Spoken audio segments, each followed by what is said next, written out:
I'll feed anybody, but I'm not for everybody. My name is Chef Derrick Green, and I find people that have turned their life's experiences into ingredients they use to feed others. We're redefining soul food.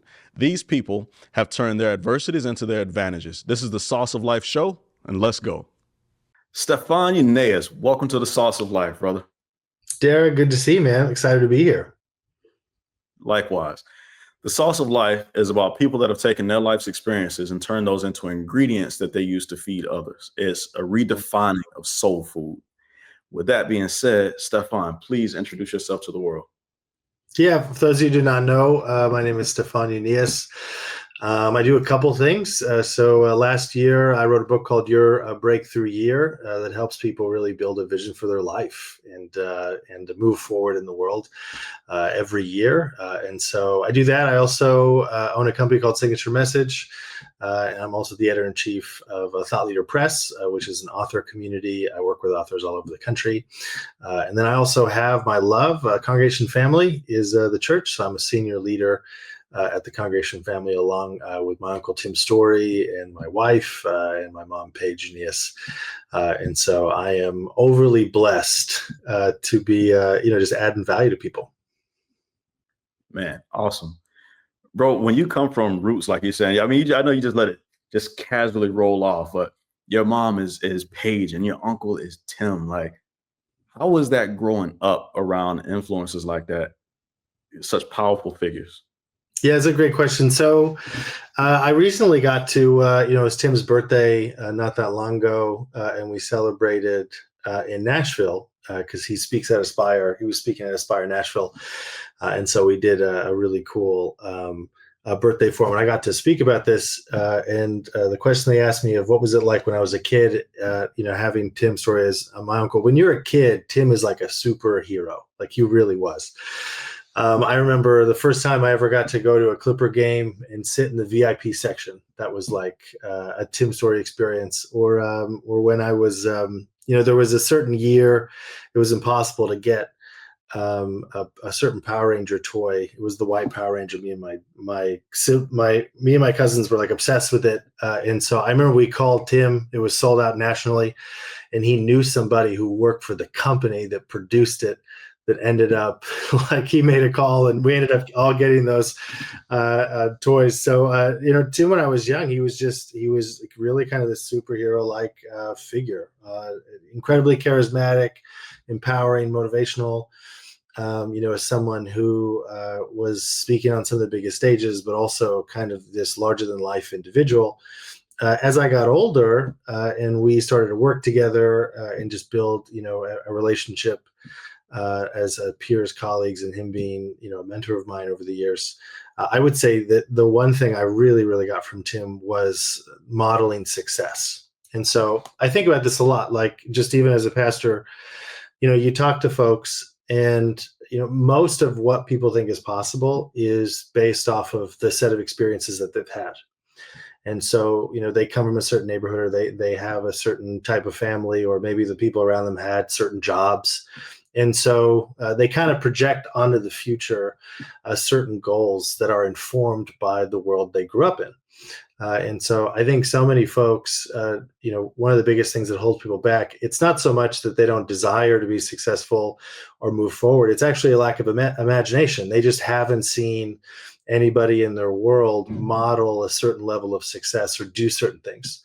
And so I think the biggest gift Tim has given me, but also in many ways my mom, who grew up, moved to Newport Beach when she was 17 years old, was a high fashion model, opened up her own,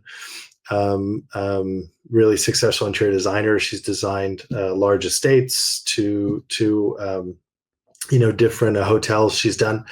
I feel like what the real gift my family gave me was what success looked like, what it meant to reach for something bigger, to believe in yourself, what you were capable of doing and achieving. And so that really stuck with me because, when you see that as a kid and growing up, by the time you become an adult and then you start to think through what you want to do and what you want to achieve, what your dreams and visions are, having just people around me that were able to do so much, it really opened up my imagination on what was possible, what I could actually do and go for. And that gave me a lot of confidence, just in my career, but also just as a human being. That hey, if I have a vision for something, I can actually go out and do it, even if I'm maybe the first person to ever do it, or maybe I'm the first person in my family or community to be able to do something great. Man, that is awesome. I've always wondered, because every time I see you, Stefan, you're always in a servant role, not in a bad way. I see you supporting others' success. You're talking Yeah. about your mom, you're elevating her. You're talking about Tim, your uncle, and you're elevating him. And in this podcast, I would really like to know, who is Stefan, right? Yeah. Does it ever get to a place where you feel the legacy that you desire to leave or to live is overshadowed? Like, what is it that you uniquely want to bring to the world? Yeah, it's a great question. I think just on a kind of a personal note, I think that's a lot of my dad. My dad's Swedish.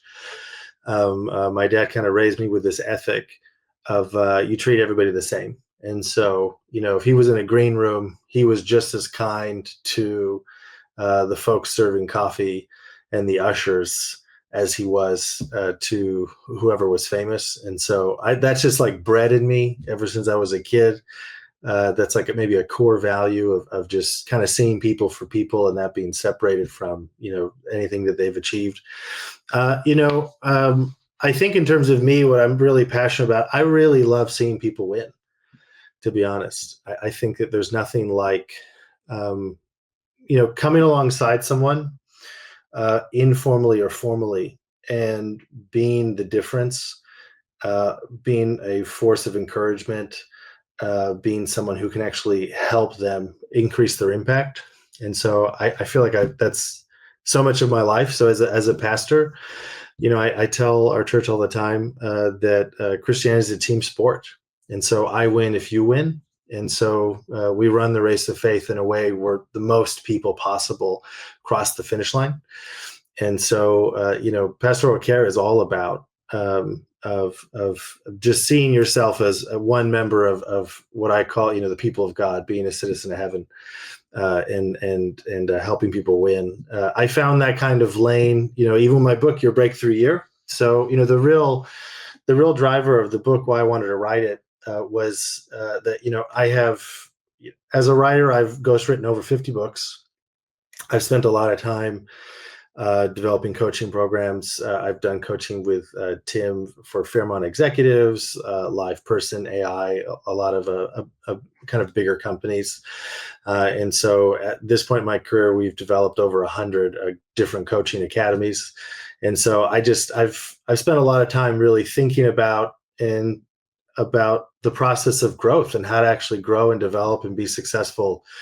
And out of 100 different programs that we've worked on, I noticed that there were 6 kind of key principles that if you applied, could make you successful in the area of goal setting and productivity and really kind of manifesting the vision that you have. So that was really kind of the value of my book.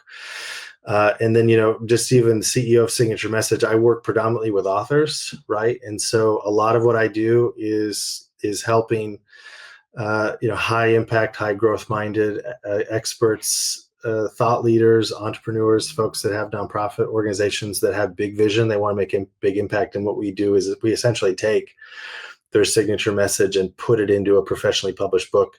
And then we help them long term through the agency, Thought Leaders Agency, to really help them establish themselves as a thought leader in their industry. So I don't think it's by accident you're like picking up on a certain kind of value system I have. I really enjoy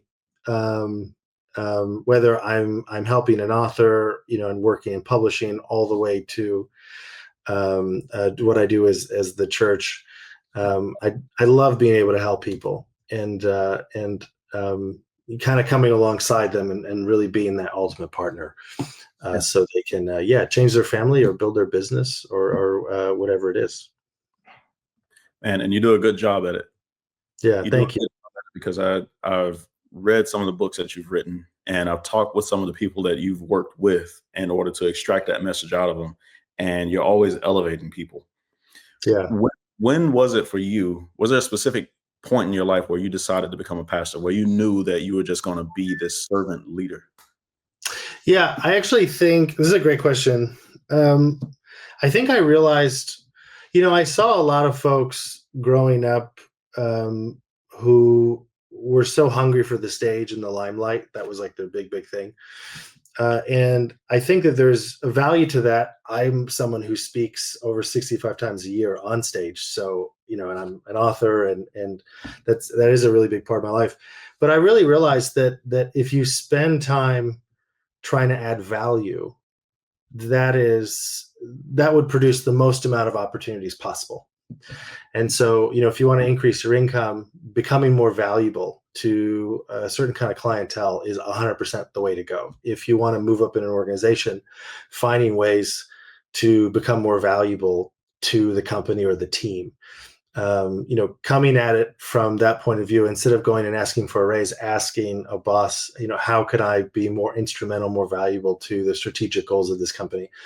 What bigger role, can I play? That kind of mindset and that core belief that I have, I just think that that's the best way to function in the world, whether you're in a business environment or just a general environment. And so I think in the area of pastoral care, I just felt like more young people needed to care about the church and the work of the church. And so that was kind of like a calling I went through. I felt like there was going to be a portion of my life that wasn't going to be about upward mobility or wasn't going to be about career success, but that would really be committed to giving back and just trying to expand God's kingdom in the best way that I could. It was something I always wanted to do ever since I was a kid. It wasn't really until Tim gave me that opportunity. I remember he took me to lunch and told me he wanted to start this church congregation family. And I was working for a tech company at the time, and I was like, hey, I'm all in. Let's give it a shot. I'm young. I don't have kids. Let's roll the dice. Let's build this thing and see where it goes. I kind of jumped all in. And then a few years later, took over as lead, right? So now we're building. And honestly, I wouldn't trade it for anything. I like to say it like this: business is my passion. I love business. I love working with thought leaders. I like success, whether that's financial or professional success. But I also, the church is also my heart, and there's got to be, I would encourage any entrepreneur, any business person to do this. It's great to be driven by success, but there has to be a portion of your life that's really not about you, that you can really give back and say, hey, if the economy collapses tomorrow, we still got a church that's it's helping people. No, and that's great, man. I was actually listening to a radio thing about Tyler Perry with all these fires happening in California and how he's seeking to see how many ways he can help people recover from their life and give back. So thank you for that. I wanted to ask you, you had mentioned that your dad is from Sweden and lives in Sweden. Yeah. Your mom is there in California and you go back and forth, you travel back and forth. When did that happen? And did you grow up in a split home, or were they together? And how was that experience for you? Yeah, great question. So when I was really young, I lived in Sweden. So I was born in the United States. We moved to Sweden. So I lived there for a few years when I was very young, which has come in handy whenever I go to Sweden, because whenever I speak Swedish, it's easy for me to catch the dialect. Because at one point when I was a kid, I knew more Swedish than English. And then we moved back here. And I would say up until about kind of senior year of high school, my dad got some business opportunities there and decided to move. And so my parents did probably around, I want to say, maybe like 10 years back and forth, splitting it. Eventually my parents made the transition from marriage to friendship, which I think was kind of great for them. But we're all still close as a family. So, my dad is there. He comes here pretty often. My mom's here. She still goes there pretty often. And then, of course, we have our extended family with my half siblings. So I'm my mother's only, but I'm my dad's fifth.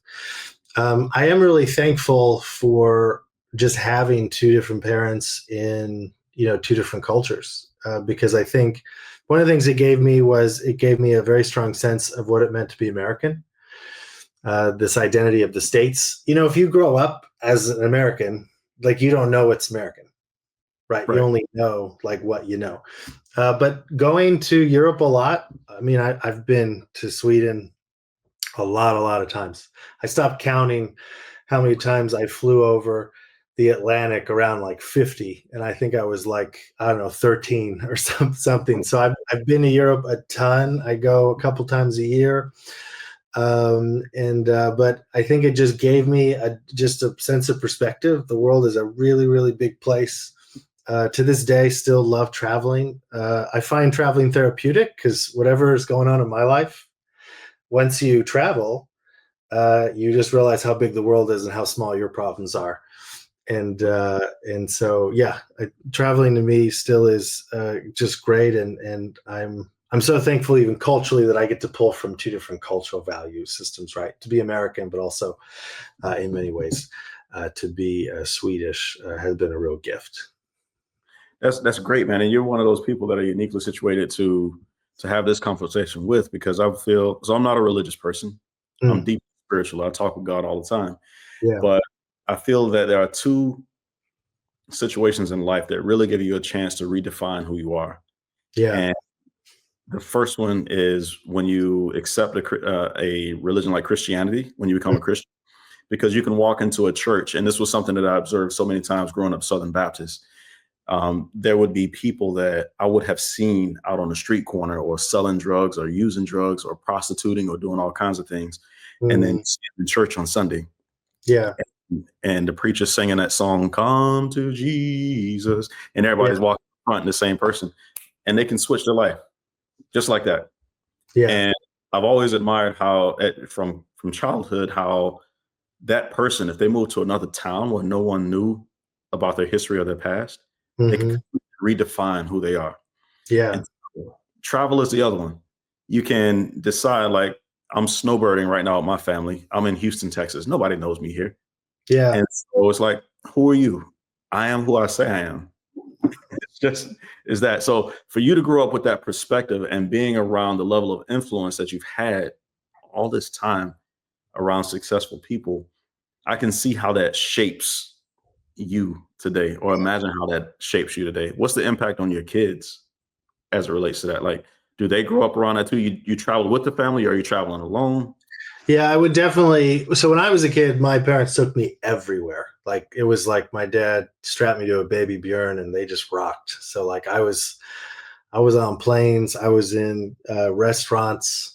There's photos of me. I'm like 3. I'm eating with a big spoon, right? Like, well behaved. My parents just took me kind of everywhere, which is actually a very kind of Swedish European way of raising kids. So we have a joke. So in the States, adults tend to pick activities around their kids. Europeans tend to take their kids on their activity.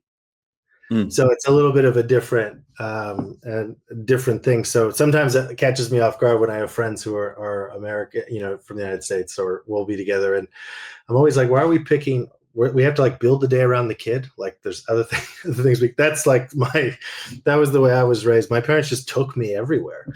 I mean, I can't even remember the amount of times I was the only kid at a conference, or like in the green room in the back somewhere, or on a plane, or on a ship or a boat. I mean, we travel a lot, and they just kind of took me everywhere. I definitely suspect I'm going to do the same thing with my kids.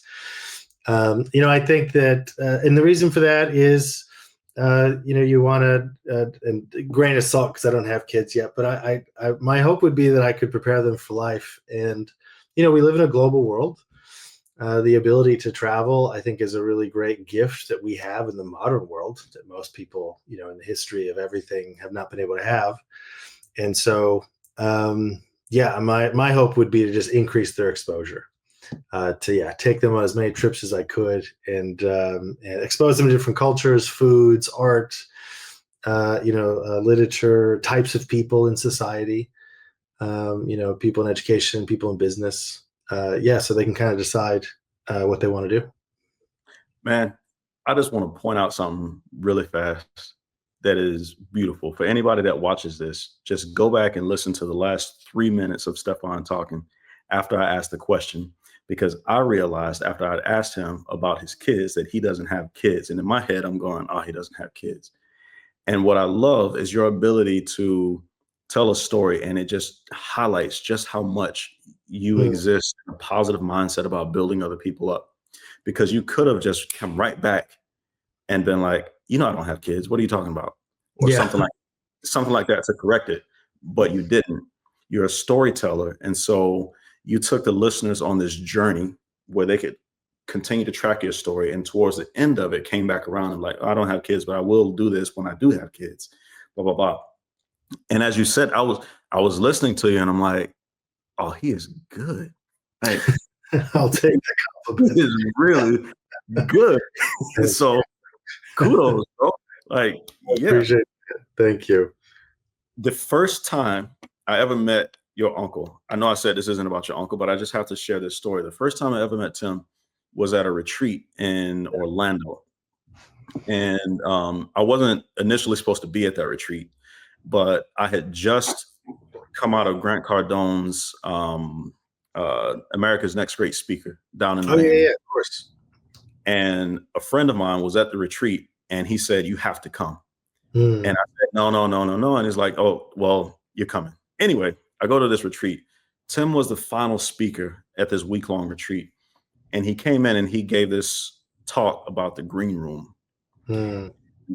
He followed Gloria Mayfield Banks. And so he's talking about the green room. And not to go over his whole bit, because I'm actually hoping you'll do it, to expand on what the green room is about.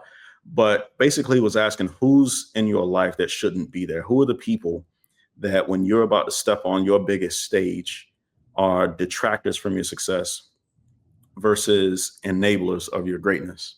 And listen to you've mentioned now, I believe 3 times about the experience of your dad and you being in the green room. Yeah. I would love for you to expand on that and what the green room means for you and what it can mean for other people, especially since you're an author who stands next to people who are about to go on stage. Yeah, 100%. So I love that you brought this up. This is a part of Tim's Miracle Mentality book, which I was one of the writers on. And the green room idea is basically that we all have a space in our life filled with people that we allow to speak into our lives. And so that's really what the green room is. So if you are a public speaker and you are speaking at a large event, maybe there's 1,000 to 3,000 people, always in the back, they have a green room. And it's basically a place for yourself and your friends and family. And so, conceptually, you can see the green room as a metaphor of the people that we let in, the people that we let speak into our lives. And I often think that, choosing the people in your green room is way better than just having an open door. In my book, Your Breakthrough Year, one of the 6 steps that I recommend people take when really setting themselves up for success every year. And the way that I kind of say it is, a breakthrough year is not the year everything happens, because most goals take 3, 5, 7, 10 years. But your breakthrough year is the year everything changes. And so there's always a year you look back and go, man, that was the year I lost the weight, or that was the year I started my business, or that was the year I launched the podcast. And so I talk about in the book this idea that you should have a launch team, that you should think about who's on your bus, with you, who's your coach, who's your mentor, making sure that you have, people in your life who you would consider peers that are at your level or even a bit above you, as well as 1 or 2 folks that you're pouring into. And I think that same mentality applies with, your green room. If you're an entrepreneur, if you're a visionary, you have big vision, right? You have big things you want to accomplish. And not everyone's going to get that vision. Not everyone's going to be in your corner. and not everyone's going to want you to succeed. And so I think it's a great question to really think through. Who's in your green room? Who are the people in your life that are in your inner circle that you are open to hearing what they have to say to you? And you definitely do not want people in that space who are negative or who are not rooting for your success, or maybe they're there as an opportunist, right, to kind of leverage you or connect through you, because that's a lot of green rooms are like that. Sometimes you go into them in the back of like a big conference, and it's just a lot of people who are like trying to get in. Other times you go and it's actually like best friends, it's business partners, it's family members, and it's people who are there to support you as you take the stage. And I just think that's a really good thing to think about. And this is a challenge I give in the book, but every year I think it's really good to take inventory of people in your green room, and not so much, so you can remove a bunch of people or kind of be mean about it. It's really just about taking inventory and saying, hey, I'm here, I want to go there. Who do I know that has done it? Or is there anyone who can maybe speak to this, or I could partner with, who's actually in my green room that can encourage me and be there with me before I go on stage, right? And I think that's a heck of a lesson to learn. And man, having the right people in your green room can change your life, versus having folks that are kind of working against you, and that's definitely not a position you want to find yourself in. As a pastor, not even as a pastor, man, as a success-minded person, as a growth-minded person, I'm so curious, do you have a method? So if someone is on your bus or in your green room that you recognize should not be there, and yet other passengers on that bus like that person, how do you navigate around that in a practical sense? I'm thinking of something right now because I'm a mentor and a coach as well. Yeah. And I'm thinking of someone that I know is going to watch this interview, and this is a question they would want me to ask you. Totally. Yeah. So I think there's two answers to it. So I think on one level, it's where people are like in their life. So I do think in your green room, you should have a few people that are above you. So maybe they're 10 years older than you, 5 years, 20 years. They've really achieved the things that you want to achieve. And so you admire them in some way. The definition of admire is to see something in someone that you would like to model. And so I think having people who have gone before you and can speak into your life is really meaningful. I also think having some folks at your level, wherever that is, and in whatever life area you're trying to grow in. So if it's a business, maybe they have a business similar in size to you or a little bit above you. If it's a marriage, maybe it's two people that are similar in age. They're dealing with the same types of things, right, in your marriage, but you still want to learn something from someone. And then I think number two, having at least one or two people in your green room that you are pouring into. So maybe they're a little younger than you, right? Or maybe they're just at a different place. Maybe they're just starting their business. It's really good to see yourself as being responsible to encourage other people. So I think that's level one. I think the other part of this is temperament and interest. And so you want folks in your corner, number one, that believe in you and that they're encouraging you. Number two, you want people that are going to be willing to tell you the truth. So that can come off as critical. But the way that you can figure out if someone's in your corner, if they're giving you constructive feedback, is if the question to ask yourself is, are they interested in my success? So if someone does not want you to be successful and they're criticizing you, pretty good indicator you should not listen to them. However, if someone is wanting you to be successful and they love you enough to give you real honest feedback, then that person is a great person to have. And so I think that again, having people that they're in your green room because they want to be supportive, and they're there. I use this analogy a lot as a pastor. I say it like this from stage. You can kind of put people in two camps. You can put them in the ministry camp, or you can put them in the partner camp. And so a partner is someone in your life that is capable of a real relationship. And so when you guys come together, you create something better. And so think of like a great business partner, or think of someone, a great wife or a great mentor. It's like, hey, I'm 100% in, you're 100% in, and together we can 2, 3, 4, 5x. We can produce something of value. That's like a true partner. And so in life, you want to have the most amount of partners possible. And then you have the ministry category. And so those are relationships that we have with folks that we love, but maybe they're not at a place where they can really give. Maybe they're at a place where they're going through something, or they're kind of inward, right? Or they're suffering from something. And so that relationship, it's less like a partnership. It's not really 100-100. It's more like a ministry. It's like you giving 90 and them giving 10. Yeah. Right. And I think that that's okay too. It's just good to know the difference, because I think where people get caught up is they'll enter into relationships with people that they want to be partners with. So they get disappointed. Like, hey, I've been investing in this person and they're not giving me anything back.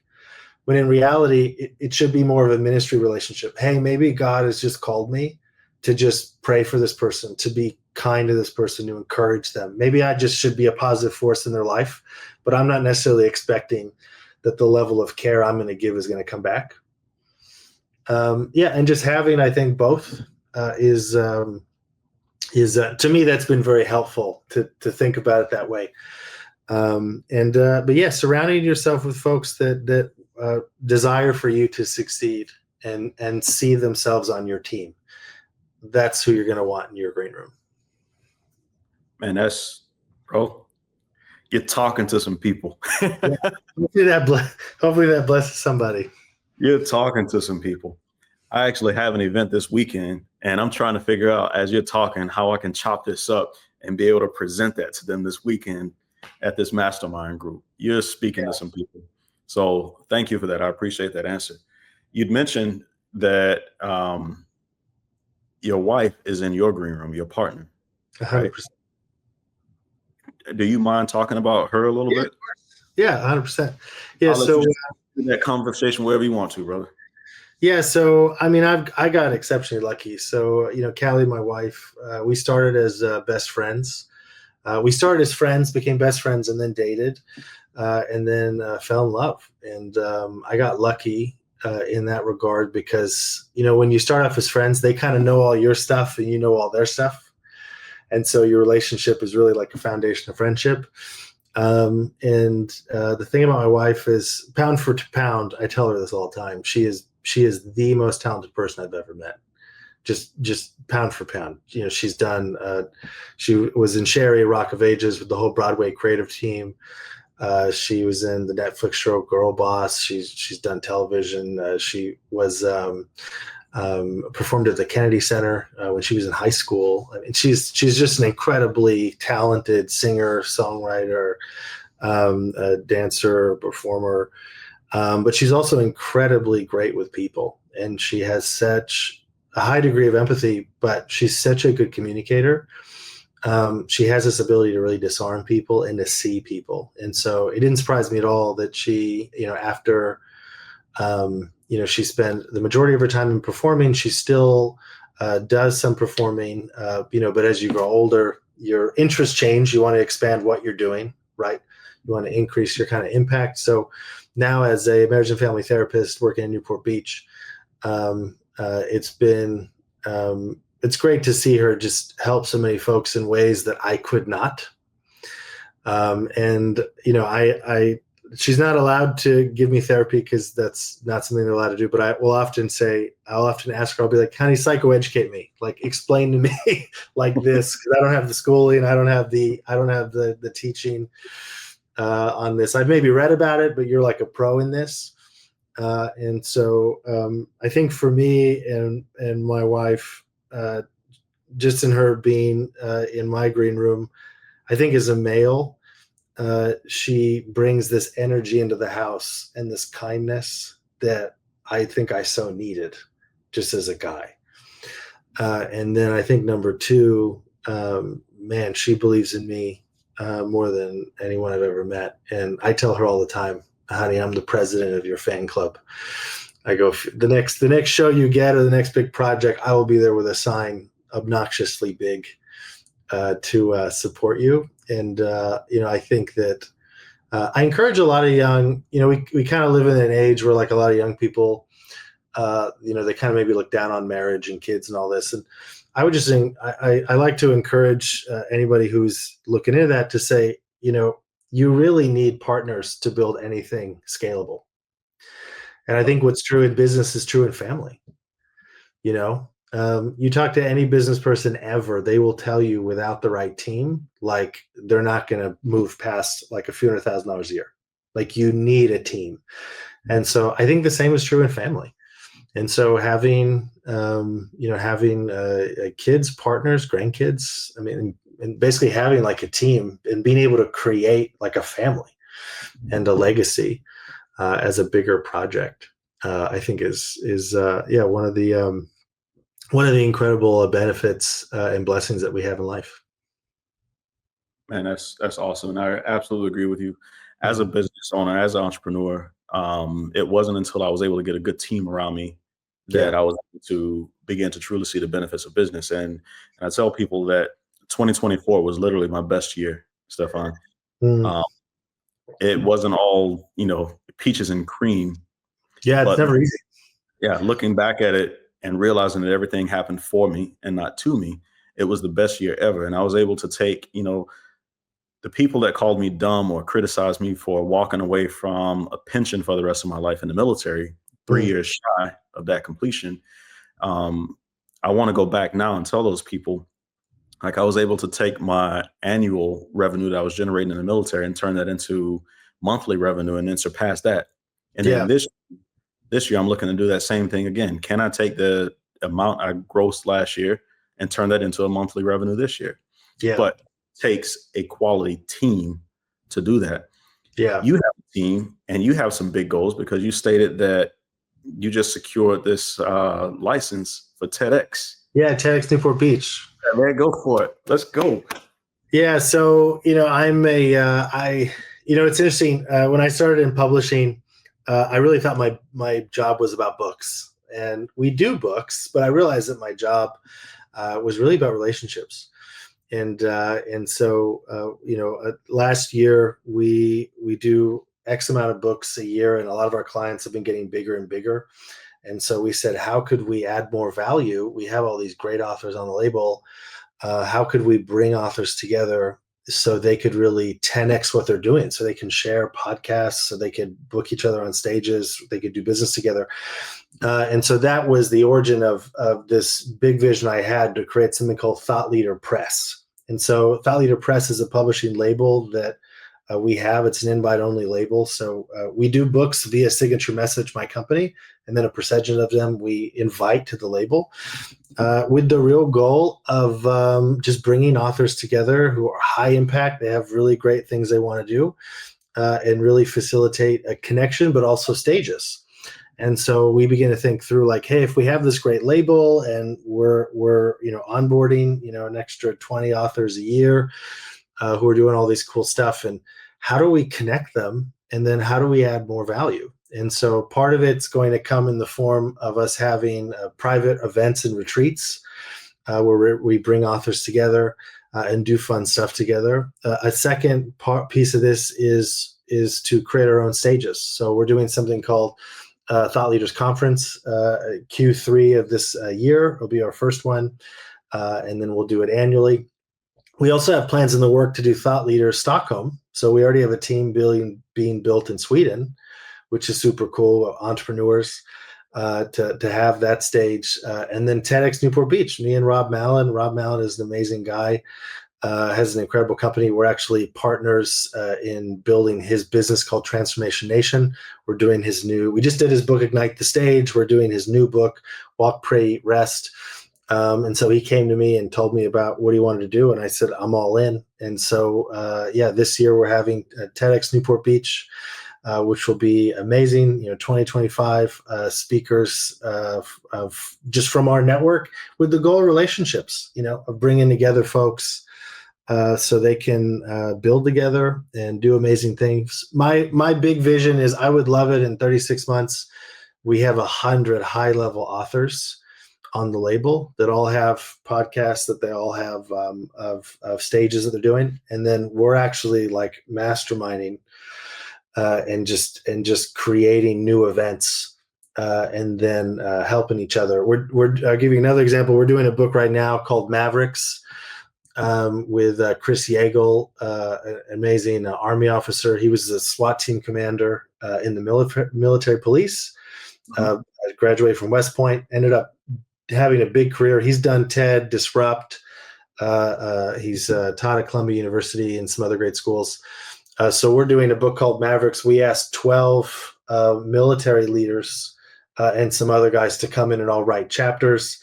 So it's really cool how we're bringing together folks from different industries who are thought leaders in their own right, with the goal of sharing stages and platforms and trying to help as many people as possible. Bro, I'm so proud of you, man. Yeah, thank you. I appreciate that. And Rob is a great human being, but that's just a thing, bro. Your life seems to have been wrapped around great people. You've always been influenced by great people. I mean, you grew up with Tim, but you also have exposure to Rob and Pastor Sonny and all these great people around you. So I'm proud to see that you are using that upbringing and the access that you had to actually do better and to bring a light to the world, because there's so many people that don't learn to appreciate the environment in which they actually are raised in, like the access. Yeah. And one of the things when I was there in Beverly Hills for a little bit and had a couple of conversations with people, man, and I found, brother, there was just so many people that had overflowing bank accounts but empty souls. Yeah. And it's beautiful to see that you're not one of them. So thank you for that. That means a lot. I really appreciate that. And the fact that I've had the opportunity to hear you speak on stage, I've had the opportunity to be in your church as you delivered a sermon. I've had the opportunity to listen to your wife sing. Like, you're a genuine dude, and I appreciate you. And you are helping one of my mentors, ghostwrite his book or expand that into something big, which is a dream of his. Yeah, Ken. Yeah, his new book, Becoming Ken, is absolutely beautiful. You were the original writer on the project. I mean, dude, you did an amazing job. It was fun to take it and just add my value to it. But honestly, it from my point of view, it honestly feels like we wrote the thing together. So, brother, I have a chef in Alaska. My wife and I were literally just talking about this today. So for years, the best dish that I made was a garlic Parmesan buttermilk biscuit waffle. And on top of that, I put a spinach chicken Alfredo, which chefs have offered me to buy this recipe from me, but I didn't do it. Like, TV chefs have offered me to buy the recipe, and I didn't do it. And this chef, his name is Kelvin, he got in there and he worked his magic on this thing that was already delicious, and he just elevated it to another level. Yeah. So much so that I don't cook anymore in my restaurant, Stefan. I'm traveling the country and he's running the restaurant because he took it to a whole new level. Yeah. And it's like, yes, I wrote the bones of that book for Becoming Ken, but what you do for him, or what you have done for him and what you do for others, is you're a dream expander in a different way. You take these concepts that people have, and my God, you're writing books and publishing for Tim Storey. You know, these concepts and frameworks that you're taking and blowing up. What is that? This is my final question in regards to this. Three final questions. Like, what does that do inside of you to wake up and to see you've ghostwritten over 50 books, and you see these people standing on these stages and they're using concepts that God put in your mind, that you took something that they had this original recipe, and Yeah. you add your own little spice to it. And now that allows them to stand on national stages, and you sit quietly in the green room, like cheering them on. What does that do for you internally? Yeah, I just to kind of, I think that it fills me with a lot of purpose and meaning and gratitude. I think that the thing I'm most excited and thankful about life is just the level of opportunity that I have, and that's what I'm most excited about, just in terms of the future, is the opportunity to live, to create, to love, to have a family, to build a business, to work with people, kind of the adventure of all that, to be able to go and do that. And so I think that, whether it's life, family, or business, having a partnership-based mindset where you really can focus on listening to people, seeing them, and then adding value, and then us working together to create something. If you spend all your time focusing on that, you will have so many opportunities like you won't even know what to do with. And so I loved that example that you provided with the chef, because to me, that's a perfect example of a true partnership relationship. It's like, hey, you took something I've already done and you made it better, but you've done it in a way where you're more empowered. So now he's leading, he's able to manage a restaurant. So that's that's a step up for him. But it also has allowed you to expand the business with travel. Right. And so in my mind, that's the best definition of success. There's an old Orthodox writer who talked about this hundreds of years ago, but talked about what it must be like to go to heaven. And the answer was something like this. It was like, imagine if you were in a place where you were fully you and you were with other people who were fully them, and you could work together in a way where there was no upper limit to your potential, to joy, to love, and what you could do and achieve. And imagine having people who are all together and they're engaging in a way where things are just getting better and better in every direction. And there's no upper limit of what that is. I can't think of a better definition of heaven. And so I just think it's a really great way to think about, life, family, and business. And being able to, that's the joy I get, like just being able to be like, man, I got to be a part of this. Number two, look at the amount of people in the room who are actually getting touched by this. Look at the monetary value we're creating, right? And then look at how this is also adding to this label and how we're opening up, all these other opportunities for other writers and entrepreneurs and business owners to also make impact. Brother, that's beautiful. Thank you for that. I'm going to let that stand on its own. No further commentary needed on that. As promised, so I try to keep these between 45 minutes and an hour, be respectful of your time. I see your breakthrough year on the table behind you, but I didn't give you an opportunity to hold it up front of the camera, if you would, please. Yes, your breakthrough year, a 6-step plan to clarify your vision, achieve your goals, and manifest your dreams. My Uncle Tim wrote the foreword for it. Paul Lambert, Broadway producer, also is in this book. Chris Yeagle, my buddy Jamie Paw. We had a couple of writers that got to help with it. Again, your breakthrough year is not the year everything happens, because it takes a while to achieve our biggest audacious goals. But it is the year everything changes. And so, if you're looking for a breakthrough year, I definitely recommend this book for anyone who needs that extra boost to say, hey, let's make 2025 the year I look back on and go, man, like that was the year it all changed. I recommend that book as well, brother. It truly is an inspiration. And if you can only see my wife now after reading that book and what she's doing, you'd be proud. Two final questions would be, number one, where can people contact you? Yeah, great question. So if you are looking to publish a book, really signaturemessage.media. You can check out what we do, and it's real easy. I give free strategy sessions all the time to folks. I'm a big believer in just leading with generosity. And so if you're looking to publish a book, I'd be more than happy to help you.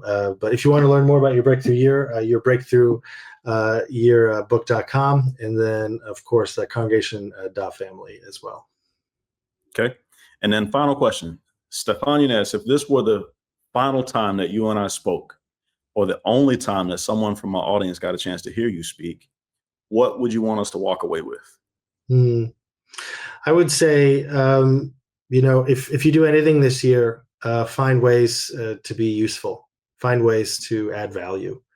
And so if you can have a value mindset, if you're in business, if you're in your job and you're looking at 2025, what your goal should be, it should be, how do I make myself indispensable? How do I add the most amount of value to this company? If it's in your family, if you're a husband or a wife, the question should be, how can I support my spouse the best? How can I be the biggest help? How can I be the biggest light in my family? If you're a person of faith, just as simple as asking God, hey God, give me the opportunities this year. How can I encourage people? How can I pray for people?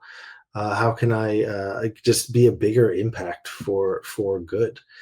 I really believe that whether you're in family or whether you're in business, if you can focus on creating value and being a help to those around you, I promise you, it'll open up an incredible amount of doors, opportunities, and lead to incredible meaning and impact in your life.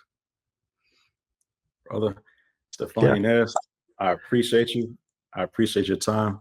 Thanks you for all your wisdom, and thank you for being a guest on The Sauce of Life, man. Of course, buddy. Good to see you. And then, let's we got to hang out really soon. All right. Be blessed. Thanks, buddy.